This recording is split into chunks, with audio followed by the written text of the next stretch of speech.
Здравствуйте, уважаемые телезрители.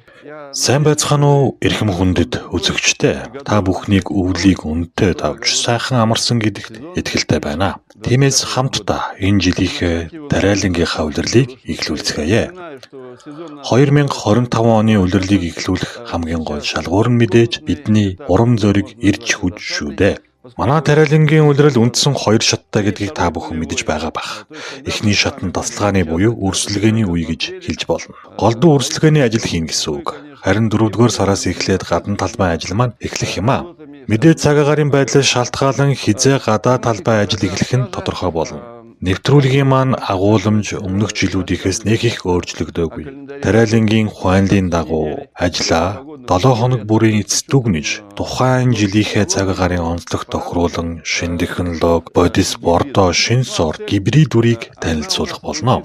Харин манай нэвтрүүлгийн гол зорилго бол бүх төрлийн ногоо жимсгэн, модог бут гээд бусад бүх ургамлыг өөрийнхөө ногоон талбайд та бүхэн тарж ургуулах хамгийн бага зардалтай, чанартай ургац авах аргыг зааж өгөхөд орчиж байгаамаа. Үзэгчдийн хамрах хүрээ өмнөх жилийнхтэй ижил байгаа. Бүгд найрамдах бүрээд улс, эрхүүмж, өөр байгалийн хязгаарын үзэгчдэд буюу байгаль орчмын бүс нутгийн үзэгчдэд хүрэх юм аа. Мөн 2 дахь жилдээ найрсаг хөрш Монголын үзэгчдэд хүрэх гэж байна. Би хувьд Монголын үзэгчид манай нэвтрүүлгийг үзэж байгаад туйлын их баяртай байгаа. Мөн манай улсуудын байгаль цаг агаарын нөхцөл зарим талаараа ойролцоо. Тиймээс Монголын үзэгчид маань энэ жил ч гэсэн өөрийнхөө талбайгаасаа өндөр урах завна гэдэгт итгэлтэй байна. Одоо та бүхэндээ манай нэвтрүүлгийн ивент итгэгчдийг танилцуулъя. Исер Делия, Домо дэлгүүр, Сүлжээ дэлгүүр. Мөн тариалангийн Садаам дэлгүүр ажиллах болно. Мөн улирлын дундуур ивент итгэгчид нэмэгдэх байхаа. Энд бат сүүлийн нэг зүйлийг онцлон хэлэхэд миний 1980 оноос хойш ажиллаж байгаа төрлөх бүрээдийн хөдөө аж ахуйн актив манай нэвтрүүлгийн хамтран оролцогчоор ажиллах болсныг дуулгахад таатай байна. Нэвтрүүлгийн хувьд Оросын холбооны улсад Баасан гаригийн орой, харин Монголд Нэмэн гаригийн орой үзэгчдэд хүрэх болно. Мэдээж хэд хэдэн удаагийн давталттай байх учраа та хүссэн бүх мэдээлэл олж авах боломжтой юм аа. Уламжлал ёсороо тариалсан ногоонууд маань хэрхэн хадгалагдсан талаар нэвтрүүлгээ эхлэх болно. Зойронд өвлийн турш хадгалахад ямар нөхцөл хэрэгтэй, ямар онцлогтой байдаг тухай танилцуулах болно. Нөхцөл онцлог жил бүр солигддог болохоор одоо бүгдээрээ энэ жилийн онцлог юу байгааг харцгаая. На примере подполья в нашем участке. Дело в том, что эти особенности каждый год разные. Так что давайте посмотрим вместе, что у нас и как хранится.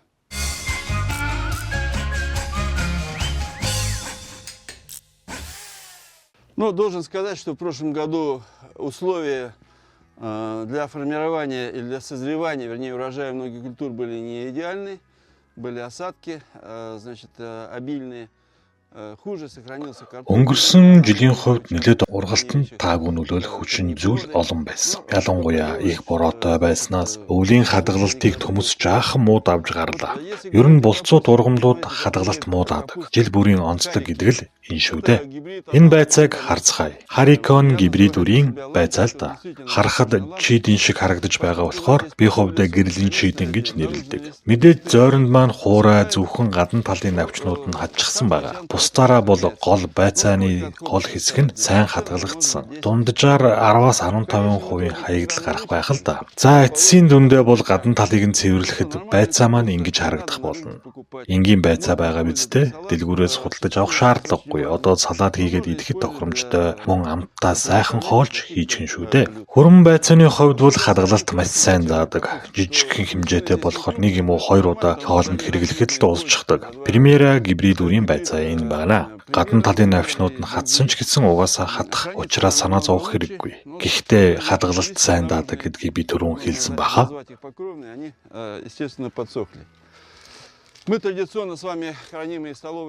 Харин одоо булцууд ургамлууд хэрхэн хадгалагдсан болохыг харцгаая. Луун болон хүрэн манжин өвлийг хэрхэн давсан болохыг харцгаая. Энэ хүрэн манжин бол голланд сортын.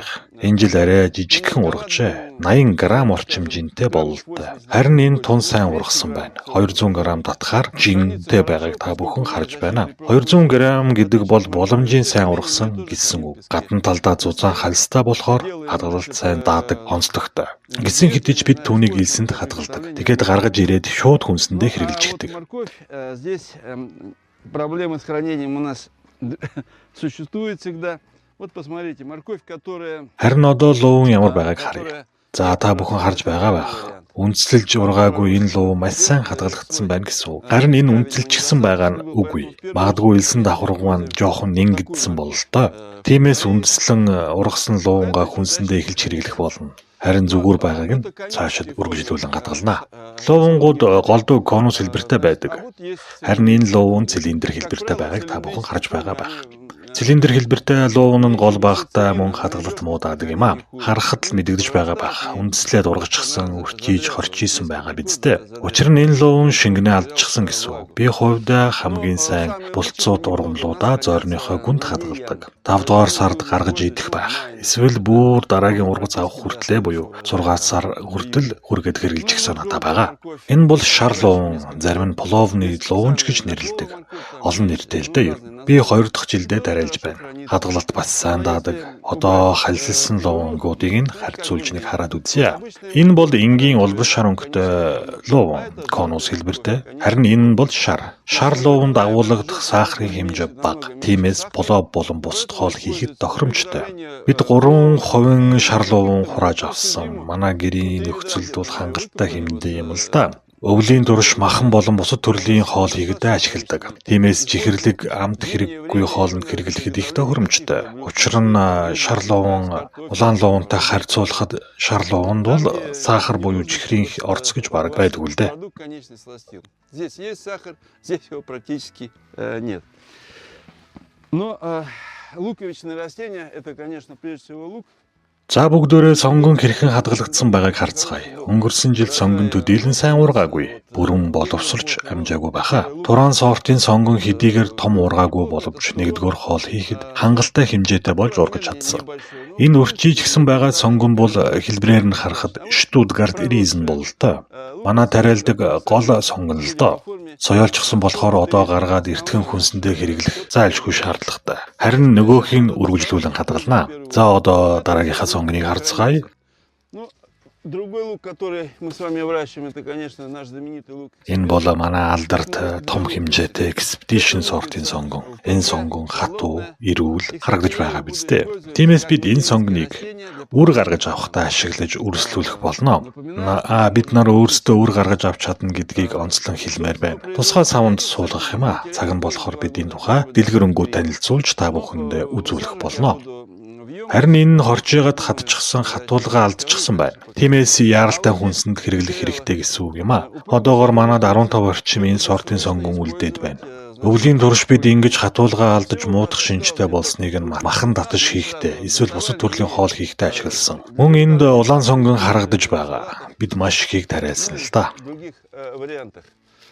Также выращиваем и красный лук у нас еще там в небольшом количестве имеется. Одоо сармисны талаар ярилцъя. Манай тосгоныхны хилдэгжил нь энэ бол хоолны сармис. Нэг их том биш хэмжээтэй жижигхэн харагдаж байгаа ба. Манай эндхийн сортууд л да. Загинскийн орчмын сорт нилээд аагтай. Нэг ёсондоо бурад арбидол гэдэг юм гэсэн үгтэй. Элдв төрлийн өвчнөөс урьдчилан сэргийлэхэд тустай мөн вирусын эсрэг үйлчилгээтэй гэж хэлж болно. Харин энд үрийн сармис маань үлгөөтэй байна. Манай тариалангийн тал байна. Хамгийн шилдэг сармиснуудыг сонгож үрийн болгосон. Эндээ 5 сар хүртэл үлгөөтэй байх болно. Үндсэндээ 2 талбайд тариалсан сармиснууд байгаа юм. Би нэг зүйл энд сануулъя. Хэрвээ үрийн сармис чинь муудчих шинж тэмдэг харагдах юм бол өрсөлдүүлж огтхон ч болохгүй шүү. Тэрний оронд дэлгүүрээс худалдан авах хэрэгтэй. Имэйнараас авчихгүй юу? Тэднийх маш сайн чанартай байдаг шүү дээ. Мичуринский тарбахтай сортуудын үрийг аваарай гэж зөвлөх байна. 10 ширхэг байхад хангалттай үр болчихно. Гэхдээ 5-аас 4 жилийн дараа үрийн сонгон сармисныхаа үрийг заавал сольж байгаарай гэж хэлэх хэрэгтэй байна. Учир нь чанараа алдчихдаг юм. Бид эндээ хулууга хадгалдаг. Энэ өнгөрсөн жилийн маань хамгийн сүүлийн цүкини сортын хургангуа буюу кабочог энд байна. Намар ногооны икра хийсэн харин өвөл янз бүрийн хоол хийхдээ ашигласан л да. Голдуу мах шарахтаа энэ кабочокыг ашигладаг. Мөн махан татаж төмөстэй холиод хийхэд маш сайн нэмэлт болдог юм а. Харамсалтай нь сүүлийнх нь үлдчихлээ. Яг ийм ногоон, гүн ногоон өнгөтэй зузаан хальстай кабочок хамгийн сайн хадгалалт таадаг юм. Одоо 3 дугаар сарын дунд гэхэд шинээс ялгаагүй энэ кабочокыг хүнсэндээ хэрэглэсээр байгаадаа баяртай байна. Но не могу не сказать, конечно, о втором хлебе, о картофеле. За одоо бидний ярьж заншсанаар бидний 2 дахь талах болсон төмөсний талаар ярилцсан. Өмнөх жилүүдтэй харьцуулахад ургац бага авсан л да. Өнгөрсөн жил навч дамжсан өвчлөл нилээд байсан учраа ургалтанд нөлөөлсөн. За одоо харцгаая л да. Ингэж ирүүл төмөс харагддаг юм. Ямар нэгэн байдлаар энэ тэндээс нь үндэс зохиогаагүй байна. Гадаа цагаагаар дулаарч байгаа болохоор манай зойронд ч гэсэн дагаад дулаарч байна. Энэ бүхнийг ч ажирахгүй сайн хадгалалт тааж байгааг та бүхэн харж байгаа биз дээ. Гэхдээ бүгд хадгалалт таана гэсэн үг биш юм. Зарим нэг нь ингээд үндэслээд эхэлчихсэн байна. Би өнгөрсөн жил 24 төрлийн сортын төмөс тариалсан л да. Тиймээс гартаа барьж байгаа төмсөө аль сортынх гэж ялгаж хэлэхэд дун хүндрэлтэй байна. Үндэслээд ирэхээр айжимд шингэнэ алдчихдаг юм аа. Адрэтэ сортын төмөс бололтой хэлбэрэн дугуй байгаа биз. Мөн хадгалалт муудадаг онцлогтой сортлоо. Хэсгийн хэдий цаашид хадгалах болно. Муудаж байгааг нь харин хүнсэндээ эхлээд хэрэгжилчих нь бизтэй. Цаг дулаараад ирэхээр илүү сэрүүн зойрондоо төмснүүдээ хийх хэрэгтэй шүү. За харин одоо энд би үрийн төмснүүдээ хадгалж байгаа. Энэ цөөн тооны Паболо үрийн төмс харагдаж байна. Саяхнаас эхлээд буюу уржинын жилээс энэ үрийн төмсийг тариалж эхэлсэн. Сортуудаа ялгахын тулд бат солихгүй байхын тулд нэрийг нь гадна талд нь болоод дотор талд нь бичээд хийчихсэн байна. Одоо судлаж байна. Ургац сайн өгвөл би та нартаа тариалаарэ гэж зөвлөх болно. Одоо харайхан ийм зөвлөгөө өгөхөд эрт байна. Хамгийн гол нь үрийн төмсөө муудахгүй байх хэрэгтэй. Тиймээс би 4-р сарын эхэнд үрийн төмснүүдээ илүү сэрүүн зойронд хийх болно. Тэнд цаг агартаа зохицоод ирэх байх. Тэгээд улмаар 5-р сарын 10 гэхэд уламжлалт ёсороо хөрсөн тариалах бодолтой байгаа. Мэдээж цаг агаарын байдлаас шалтгаалж хизээ тариалах нь шийдэгдэх байхаа. Конечно, в зависимости от погодных условий, но ближе к 10 мая. Харин би энд даршилсан ногоонуудаа хадгалдаг. Одоогоор даршилсан ногоонуудаа хадгалахад хангалттай сэрүүн хэвээрээ байна. Гэхдээ удахгүй илүү сэрүүн газар зөөж хийх хэрэгтэй болно доо. Не могу не сказать про гладиолусы. Вот так они выглядят, высохшие. За энэ бол гладиолус цэцэг хадаад сайхан болчихсон байгаа биз дээ. Энд гэхэд их ургамлын үндэс нь байна. Түүнийг тойроод үрнүүд нь гараад ирчихсэн байгаа биз? Одоо жижиг үрнүүдийг аваад үрслэгээ хийж болно. Та бүхэндөө зөвлөхөд энэ ишийг аваад зүгээр л ингээд тастаад авч жижиг үрнүүдийг нь бас хамтан авч. Хамгийн гол нь ёроолн цэвэр гэмтлэхгүй байх хэрэгтэй. Тэгээд эдгээр үрнүүдийг энэ жилийн тариалтанд бэлдэх болно. Жижиг савнд хийгээд шүүгэн дээрээ тавьж. Тэгээд л уламжлалт ёсороо 5-р сарын эхэнд тариалтанд ашиглаарай. На шкафу, например. Ну и высаживать будем традиционно в начале мая. Ну и как эксперимент в этом году решили в нашей новой теплице посадить. За эцэст нь би туршилтын журмаар усан үзэм хүлэмжиндээ тариалах гэж байгаагаа та бүхэнд дуулгахад таатай байна. Энэ жилийн усан үзмийг би Алтан хязгаараас авчирсан. Сибирт нутагшсан болохоор манай энд ч ургачих байхаа. Энд 2 сортын усан үзэм байгаа. Нэг нь үргүй, нөгөөх нь энгийн. Ямар ч байсан хүлэмжиндээ тариалаад үзнэ. Харин хэрхэн тариалах аргачлалыг нь өнгөрсөн жилийн дугаараараа бид Тарвахтан орионы Васнеценск тосгонд очиж Сухаа Дубинскигийн гэр бүлийнх нь зочлох үеэр та бүхэндээ илүү дэлгэрэнгүй үзүүлсэн. Мөн манайд том орчин үеийн хүлэмж байгаа. Нийлэг эдлэлээр хийсэн бүрхүүлтэй. Тиймээс би энэ жил тариалж үзэхээр ингээд зориг шулуудад байна. Та бүхэн өнгөрсөн жилийн дугаарадыг үзээрэй. Би усан үзмийн ургац ямар байдгийг хүртэл харуулсан байна. Та бүхэн ч оролдоод үзэхэд гэмгүй шүү. Би харин энэ 2 сортын үрийг ургуулж үзэхээр шийдэд байгаа. Цадам дэлгүүртэд хэдэн сортын усан үзмийн суулгац байхыг би харсан. Тиймээс та бүхэн аваад туршаад үзээрэй. Харин танаад хүлэмж байхгүй бодол гадаа ил талбай тариалах хэрэггүй шүү. Угаасаа ургахгүй, нэмэргүй. Би Сухаа Дубинскигийн дуршлаган дээр үндэслэн том хүлэмжиндээ туршилт хийхээр шийдсэн. Магадгүй энэ жил ургац авахгүй ч эх жил авчих байхаа. Хранится у нас продукция обязательно загляните. За эцэст нь хэлэхэд иймэрхүү байдалтай манай ногоонууд хадгалагдаж байна. Та бүхэн ч гэсэн зөөрөө шалгаарай. Ялангуяа дулааныг нь. Нэмэх 5 хэм хүрэхтэл төмөснүүд үндэслээд ирнэ шүү дээ. Хүнсний төмөсөнд үнд сургах ёсгүй л дээ. Тиймээс үүнийг сайн анхаараарай. Зойронд сэрүүн байх тусам ногоонууд сайн хадгалагддаг. Яаж сэрүүн байлгах тухайд бол зойрондоо агаар жуултын хойлоо хийж хэрэгтэй л дээ. Салхивч шөндөө нээгээд өдөртөө хаагаад байхад гимгүй юм. Та бүхний авсан ургадтай нь маш сайн хадгалагдаж байгаа гэдэгт би итгэлтэй байна. Таны хэрэглэж хадгалж байгаа ногоонууд танай гэр бүлийн эрүүл мэндийн хамгаалагч байх болно. Несмотря ни на что, хорошо хранится. И желаю вам использовать для здоровья своей семьи.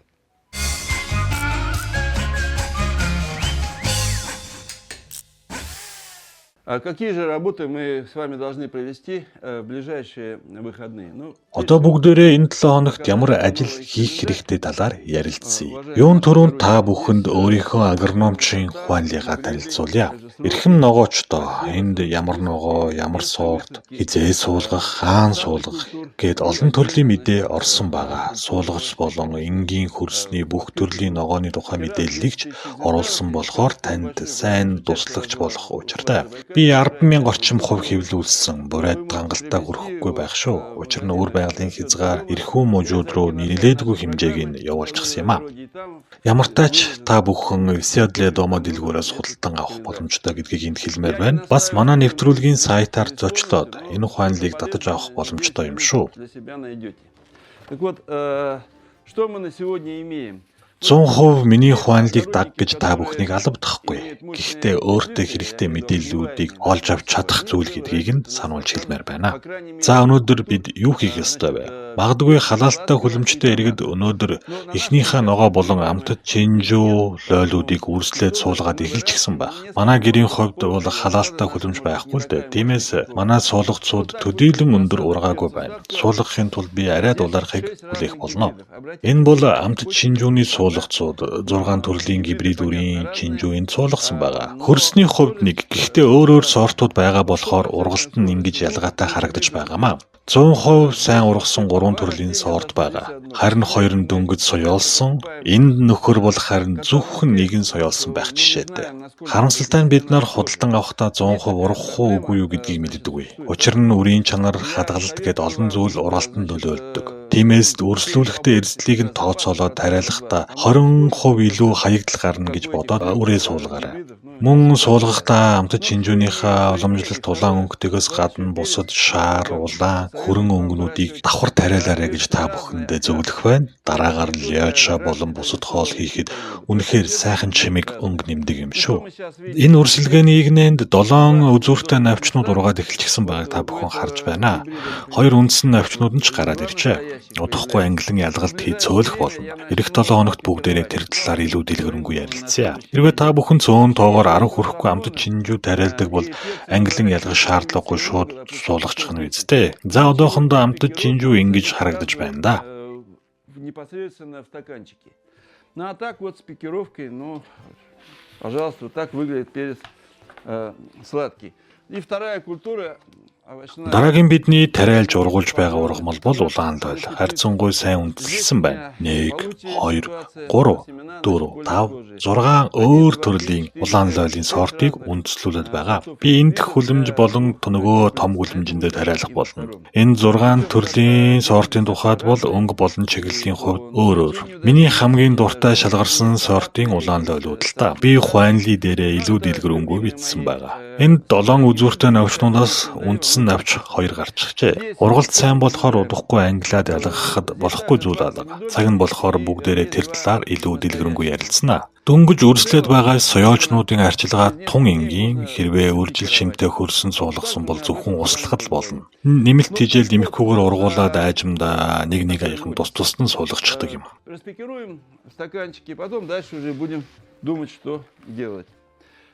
За одоо бидний ярих дараагийн сэдэв бол болцоо тургамлын өрсөлдөг. Эдгээр болцууд сэлдэрээ, петрушка, энгийн сэлдэрээ бай. Тун ашиг тустай ургамлууд л да. Тиймээс та бүхэн хэд хэдийг тариалаад үзээрэй гэж зөвлөх байна. Заавал олныг тариалах шаардлагагүй. Жишээлбэл болцууд петрушканы 6-аас 8 ургамал байх л хангалттай. Үндэс нь 100-аас 150 г жинтэй байдаг юм а. Болцууд сэлдүрээг та бүхэн тэр тоогоорд бас тариалаад нэг үзээрэй. Сэлдүрийн хувьд бол бид 2 жил тариалсан ашиг сайтай амттай сайхан ургамлууд шүү. За одоо би шинэ сортуудыг ямар сортууд болохыг нь танилцуулъя. Болцууд петрушкагийн 3 төрлийн үрийг та бүхэндээ би санал болгомоор байна. Энэ сахарын сорт, их алдартай, олон жил хэрэглэж байгаа сорт л доо. Харин илүү сүүлийн үеийн сортууд гэвэл Eagle, Bogatyr 2 байна. Bogatyr нь универсал буюу олон талд шинжтэй.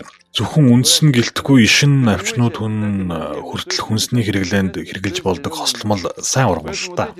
Олон төрлийн сортууд байдаг хэдий ч энэ гурвыг би сонгосон, учир нь хамгийн сайн шалгарсан л энэ юм да. Болцууд сэлдэрийн тухайд бол энэ байна. Альбин сорт. Энэ сорт ашиг ихтэй, бас шалгарсан сорт. Хэрвээ та бүхэн худалдаж авах боломж гарвал Dimian сортыг олж аваарай гэж зөвлөх байна. Харамсалтай нь би энд худалдаж авах газартаа таарсангүй. Магадгүй өнгөрсөн жилийн үлдсэн үр байвал түүнийгээ бас тариалчихад гэмгүй шүү.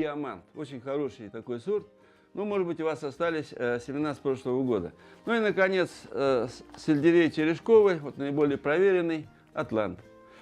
Семена очень мелкие. Тэгээд төгсгөлд нь сэлдэрийн Атлант сортын үрийг танилцуулъя. Ер нь өөрөө их жижигхэн удаан хугацааны хадгалах боломжгүй. Нэгээс дээшчл хадгалахад хэцүү байдаг. 2024 он хүртэл хадгалах хугацаатай байвал энэ жил тариалаад нэг үзээрэй. Харин 2 жилээс илүү хугацаанд хэтэрсэн бол ургахгүй. Энэ төрлийн ургамлын биологийн онцлог л доо. Что касается где выращивать, то вот такие, ну здесь поддон, и контейнеры. Вот контейнеры, значит, есть на 6 растений, да? Юунд ургуулах тухайд бол ийм сав эсвэл контейнерд ургуулаарай. Петрушка тариалах 6 нүхтэй контейнер, тус бүрт нь 2 үр зэрэг суулгаарай. Учир нь нэг үр 100% ургах баталгаа байхгүй шүү дээ. Сэлдэрээ зориулсан дахиад нэг ийм сав байна. Харин болцууд сэлдэрийнхэн хувьд бол арай том ийм 4 нүхтэй сав байгааг хараарай. Суулгах хүртлээр энэ савнуудаа ургуулад байхад гэмгүй ургаж байх хугацаанд дараа нэг цөөлж болно л доо. Би саад эм дэлгүүрээс ийм савнуудыг олсон. Том боловжийн санагдлаа. Хорин ширхэг хуунцар биш кордон цаасан аягнууд багт амжин хувьд ч тохирсон. Үрээ суулгаад нэрийг нь бичээрэй. Нэг аяганд 2-3 ширхэг үр суулгах хэрэгтэй л дээ. Хамгийн сайн ургасныг нь үлдээгээд 20 суулгац бэлэн боллоо гэсэн үг дээ. Значит, 20 растений рассады у вас будет. Ну а что касается почвы... Хөрсний нэмэлт тижээлийн тухайд бол би өөрийн улсын бүтээгдэхүүнийг илүү үздэг. Почва гүрэнд универсалны. Олон төрлийн эддэс бодистой 10 литрийн савлгаатай хөрсний нэмэлт бүтээгдэхүүн л дээ. Өрсөлдөгөө хийж үр суулгахад тохирсон хөрс гэсэн үг. Элдэв төрлийн хортон ургамал шавж байхгүй цэвэр бүтээгдэхүүн. Харин суулгахдаа бол мэдээж халаасандах мөнгөө бодоод бусад өөр төрлийн хойлцоодыг нэмж талбайд ургуулах болно. Энэ 7 хоногийн төгсгөлд бүгдээрээ алдарт асар том амтад Expedition сортын сонгоныг өрсөлдүүлнэ. Би хувьд олон жил тариалсан өндөр үр ашигтай сортын сонгон болохоор онцгойлон анхаарах хэрэгтэй. Тиймээс сайн үрсэлгээ хийж хөрсийг сонгох хэрэгтэй болох юм. Выращивать рассаду лук Exhibition вот в таких контейнерах. Expedition сортын сонгон ийм контейнерт би соёлуулахар шийдсэн. Нэг ёсондоо бол энэ бяцхан хэмжээний хүлэмж байгаа биз дээ. Ингээд тагаар нь таглажхаар дулаанаа хадгалчих. Хөрсний нэмэлтээ хийгээд 5-аас 6 см тутамд игнээлээд энэ контейнерт 7 игнээ суулгачих нь да. Нөгөөх контейнер нь арай жижигхэн ч гэсэн бас л жижигхэн хүлэмж болчихж байгаа биз. 3 дахь жилдээ ургуулж байгаа сэтгэл тун хангалуун байна. Хэрэглэж дуусаад би энэ контейнеруудаа угаагаад хадгалчихдаг. Гадаа хадгалсан ч болно. Олон жилийн эдлэгээ даадаг гэдтэй. В нормальном состоянии. Можно использовать много лет. Что касается семян, то есть у нас семена заводские. Харин өрийн хувьд өвөл дүрийн савлгаатай ногоон өнгөтэй өрнүүд байгаа. Тэгэхээр өрүүдийг ариутгал хийсэн өрнүүд юм л да. Би өөрөө гаргаж авсан өрнүүд нь энд бас харагдаж байна. Нэг зүйл сануулж хэлэхэд хуучин үрээр өрсөлдөгөө хийгээд хэрэггүй шүү. Энэ үр гэхэд 2020 оных болохоор би устгалд оруулахаар шийдсэн. Санаа зовох хэрэггүй. Өнгөрсөн жилийн шинэ өрнүүд надад байгаа. Түүнийг ашиглаж хандаа. Өвөлдөрийн өрний савлгаан дээр 2 2024 он хүртэл хүчнэтэй гэж байгаа боловч би энэ жил тариалаад үзэхэд гэмгүй байх болов уу гэж санаж байна. Яг уу илүү шигүү суулгачхан тэртээ тэргүй дараа нь бид англин ялгаад зайчлаад өгнө шүү дээ. Хамгийн том соёолжнуудаа л тариалах болохоор оролдоод үзнэ. Эрхэм хүндэт үзэгчтэй, та бүхэндээ тариалангийн шинэ удирлын мэндийг дахин хүргье. Энэ жил та бүхний арвин дуршлаг өндөр ургац авчрах болно гэдэгт би итгэлтэй байна. Харин бидний зүгээс манай телевизийн хамт олон би өөрөө манай гэргий хийгээд хамтран зүтгэгч Любовь Меркулевнанаар та бүхэнд чадах бүхнээрээ туслах болно. Эх 7 хоногт иргэн уулзах хүртлээр баяртай үзэгчтэй.